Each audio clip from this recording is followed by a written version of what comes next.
Kaunay pa niyan mga kabombot Star Nation, tinanggihan ng Appeals Chamber ng International Criminal Court ang kapila ni former President Rodrigo Roa Duterte laban sa naunang desisyon na kumikilala sa jurisdiksyon ng korte sa kanyang kaso. Sa kasya nga noong nakaraang araw, kinatigan ng Appeals Chamber ang naunang ruling na nagsasabing may kapangyarihan ng International Court na dinggin ang kasong crimes against humanity laban sa dating Pangulo.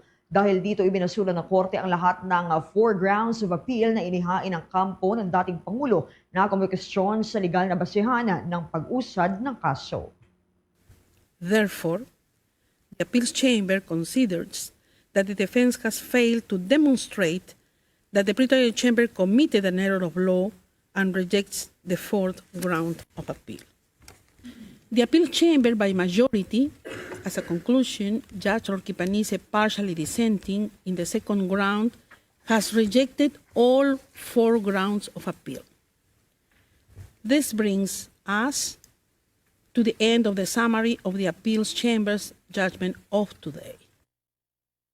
Si Presiding Judge Luz del Carmen Ibanez Carranza, itong desisyon ay muling nagpapatibay sa posisyon ng International Tribunal na maaaring ipagpatuloy ang investigasyon at ang proseso sa kabila ng pag-atras ng Pilipinas sa Rome Statute noong taong 2019.